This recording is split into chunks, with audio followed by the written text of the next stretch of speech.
Sejam muito bem-vindos a mais um episódio do Heavencast, esse mês com entrevistas com mulheres inspiradoras. E hoje estamos aqui com a Cláudia. Seja muito bem-vinda, estamos muito felizes que você aceitou o nosso convite para participar. Obrigada! Da mesma forma eu tô muito feliz de estar aqui. Adoro essas trocas, por mais que dá uma vergonhinha, assim, mas eu aprendo muito porque cada pergunta que vem também fico pensando muito sobre elas, refletindo, então é uma troca maravilhosa. Hoje tá na frente das câmeras, não atrás, né? Então já deixa eu começar conhecendo um pouco mais de você. Em poucas palavras, quem é a Cláudia? Essa pergunta é bem difícil. Ela vem toda hora, mas toda vez eu respondo diferente. Mas assim, eu me considero como se fosse assim uma alma que gosta muito de liberdade geográfica, de pensamentos. É uma alma que busca constante aprender mais sobre mim.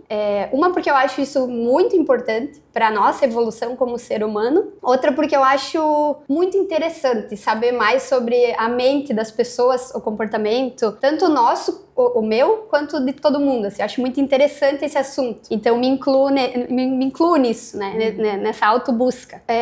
Uma pessoa que eu acho que hoje o que me prende são poucos, mas muito fortes laços afetivos, que é a única coisa que me prende em algum lugar. De resto, eu amo estar no mundo, eu amo estar com gente nova. Muito bom. E você pode contar um pouquinho da sua trajetória, voltado para sua parte profissional? Você pode contar um pouquinho pra gente? Eu me formei enfermeira lá em 2009 e aí atuei nessa área por 2 anos em Blumenau, que foi a região lá que eu me formei, estudei. E depois eu vim pra cá, atuei mais 2 anos aqui, fiz especialização na área. Parecia que eu ia me aposentar fazendo isso. A minha sensação era essa, até certo ponto. Muita coisa aconteceu, eu voltei para Itapiranga para, na época, ficar mais próximo do meu pai, que é falecido, e eu quis ter a missão de ficar com ele enquanto eu fosse útil, ou ele precisava muito. Então, trabalhei aqui no hospital, e nesse meio tempo, eu e o William, que já namorávamos há alguns anos à distância. Ai, sério?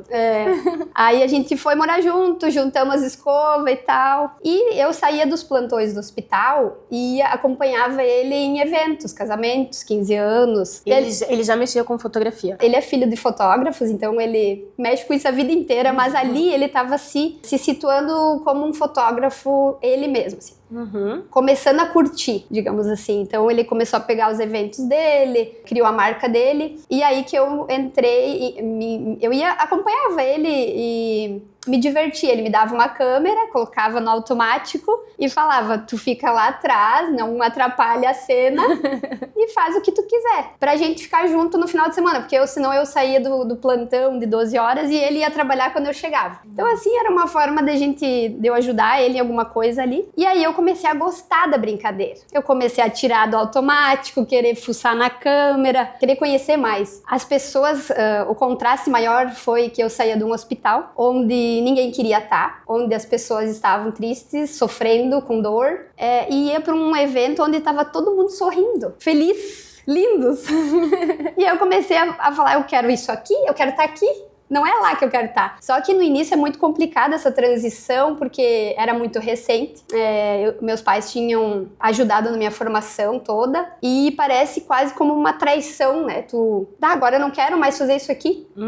Depois de todo esse empenho, investimento e tudo. Então foi bem... Precisou de bastante coragem na hora de bancar isso. E eu só tive coragem quando meu pai faleceu. Eu não sei porquê, mas alguma relação tem. Eu achava que ele se orgulhava de eu ser enfermeira, alguma coisa assim. Então eu precisei que esse ciclo se encerrasse e 1 mês depois eu pedi demissão. E aí a gente montou o Olhar de 2, tá aí até hoje.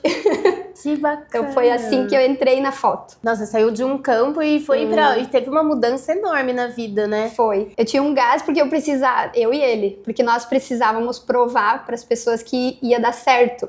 O pai e a mãe do William também são fotógrafos, trabalhavam juntos e não deram certo como um casal, mas trabalharam por muitos anos juntos como colegas. Mas dentro da família havia um peso de que trabalhar junto não era certo que ia dar boa. Então tinha esse peso de fazer dar certo, até porque eu também saí de um emprego certo. Para algo totalmente novo. Nossa, né? quanta pressão, né? Pressão de todos os lados. E aí a gente foi fazendo o que a gente acreditava muito desde o começo, assim. A forma de fazer, tanto o William também bem diferente do pai e da mãe dele, um desafio para todo mundo, assim. Mas foi legal ao mesmo tempo. Acho que quem gosta de empreender gosta daquele aceleradinho que dá, assim. Que bacana. Mas me fala mais, como que foi esse início, então, continuando? Vocês estavam passando por essa transição, por essa mudança, tinha todo esse peso. Como foi lidar com isso? Como foi, graças a Deus, alcançar, até ultrapassar as expectativas, né? Como que foi esse processo do empreendimento? A gente começou muito pequeno, e até hoje somos muito pequenos, em questão de estrutura e tudo, porque o nosso objetivo era sempre, no começo ao menos, era ir até as pessoas, fazer algo diferente para aquela época. Né? A foto muda a cada 2 anos, parece que tá diferente, assim. Sim. Tem uma mudança gigante, tanto no equipamento quanto em tudo, né? Ela muda muito rápido. Então, para aquela época, a gente encontrou um nicho que queria fotos mais autênticas, no sentido de, naquela época, ir para casa, às vezes, das pessoas, tirar um pouco do padrão que havia naquela época, ao menos aqui para nossa cidade. E aí a gente começou a ir muito para cidades vizinhas aqui da região, o que fez expandir muito no sentido do olhar das pessoas de fora. Abriu muito a região. A gente nunca ficou muito aqui. Por essa forma que a gente escolheu de fazer. E aí a gente começou a aceitar tudo. A gente dizia sim pra tudo, no sentido de... vocês querem vir aqui pro Maranhão fotografar em troca das passagens? Vamos. Jura? Essas trocas que dão muita visibilidade, né? No início, principalmente quando tu precisa ampliar, né, o leque ali de clientes. Então a gente foi assim, disse sim pra tudo. Tudo que era possibilidade, a gente ia. Que legal! E acabou começando a criar o gosto por viajar. Porque a foto que nos levou inicialmente. E aí acabou conseguindo casar muito isso em muitos momentos, o que é um privilégio, né? Que a nossa profissão dá. Que bacana! Sim. Mas agora eu fiquei interessada.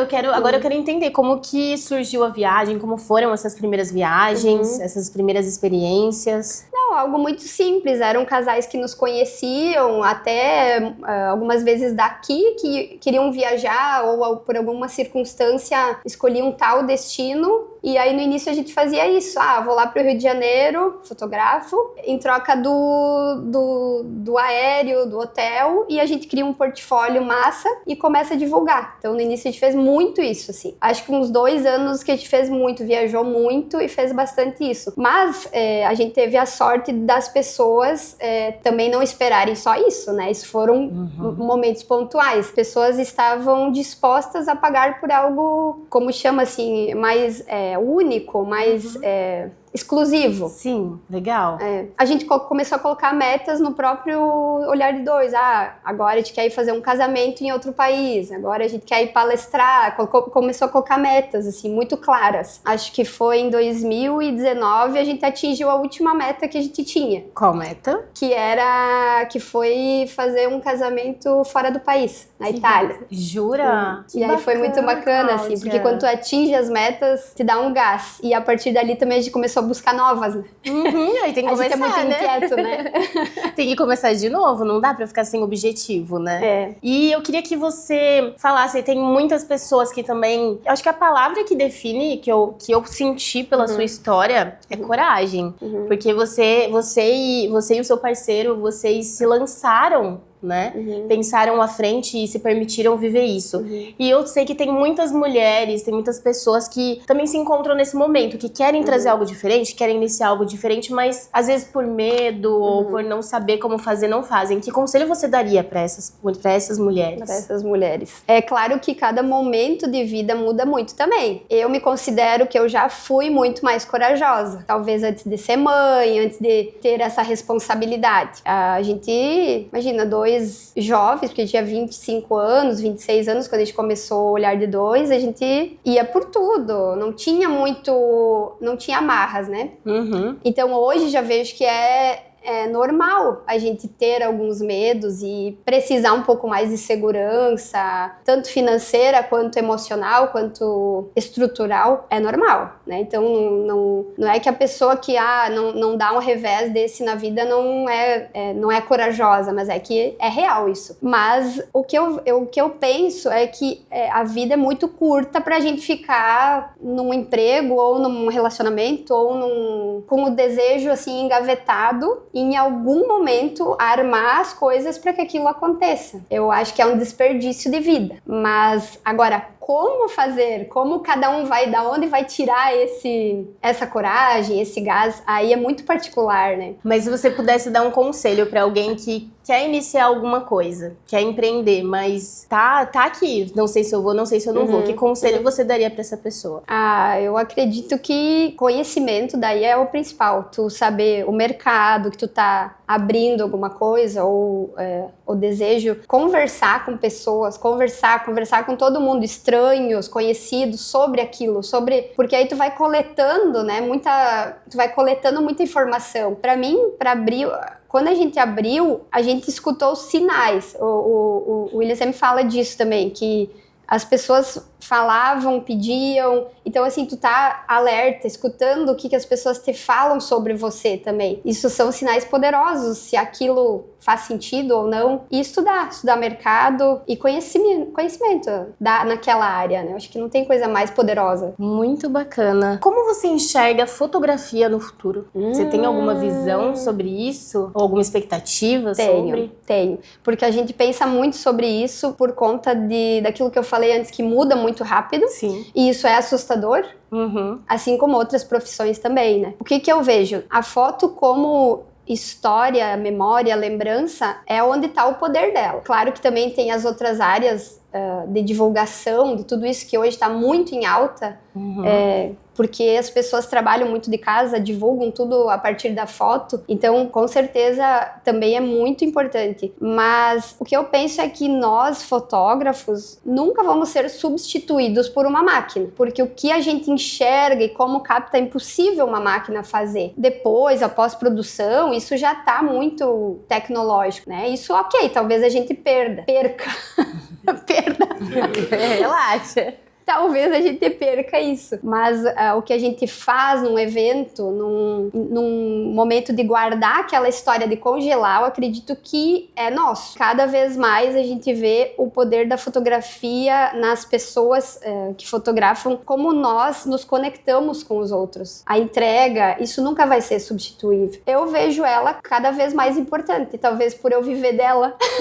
Mas a foto, na pandemia, isso ficou muito claro, as pessoas pegando o álbum, porque não se encontravam mais, pegavam álbuns para rever, as pessoas que tinham saudade. Eu que não tenho mais o pai, tudo que eu tenho dele são fotos e um relógio. Então, o poder disso não tem. Tu fica com saudade, tu pega a caixinha das fotos. E pode ser uma caixinha de madeira com foto dentro, não importa. Não é sobre o como é, mas o que tá ali. Então, isso, pra mim, isso nunca vai terminar, nunca vai ter fim, nunca vai perder valor. Muito bacana. Mas você acha que a relação das pessoas com a fotografia mudou também agora, porque a grande maioria é digital? Você acha que mudou um pouco a relação que as pessoas têm com as fotografias? Sim, eu acho que um pouco sim. Eu acho que as pessoas estão se perdendo um pouco no digital e não percebem esse valor da impressão, de tu guardar com mais garantia aquilo que tem tanto valor do que ficar só no digital. Tudo depende do que é. Se é para um trabalho, para divulgação, ok. Mas uma história, uma coisa que não vai nunca mais acontecer daquele jeito, precisa estar impressa, precisa ser palpável. Sim. Mas está se perdendo sim. E a gente se vê também se adaptando ao mercado.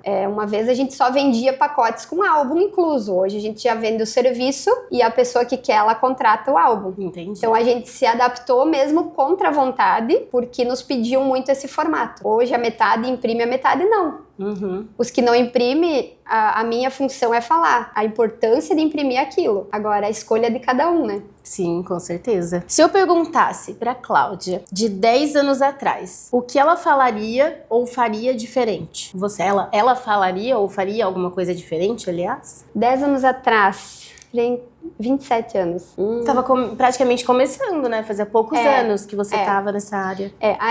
Ali até há 10 anos atrás eu até já me vejo muito, até parecida com agora. Se tu tivesse falado 15... Tá, vamos jogar 15 então.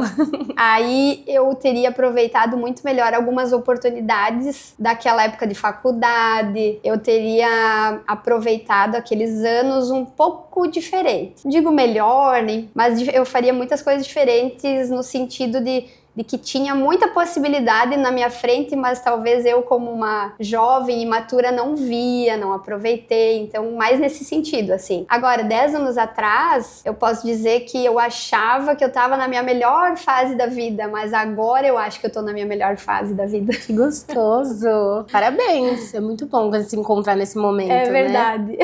E agora, pra finalizar essa entrevista, se você pudesse definir mulher em uma única palavra, qual seria? Uau!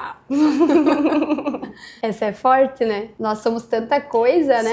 Somos várias, né? Nós somos muitas coisas, mas eu ainda vejo muito a mulher, e no bom sentido, como sensibilidade. E não é fraqueza. A mulher me traz muito isso, do ser sensível a ouvir, a ver coisas que só nós conseguimos. Muito bom. Cláudia, foi uma imensa satisfação receber você aqui. Adorei a sua história, a paixão e o amor que você fala sobre ela. É muito bom ter alguém aqui do lado que tinha tanta expectativa e tanta pressão ao redor e muitas vezes acredito que até olhando pro lado de que pode mais não dar certo do que dar certo, e lutou muito e conseguiu fazer as coisas darem certo. Muito obrigada, viu? Por estar aqui, por trazer sua história. Uma história muito emocionante. Gratidão também pelo convite. Muito obrigada por aceitar. Bom, esse foi mais um episódio. Espero que vocês tenham amado como eu amei. E a gente se vê na próxima.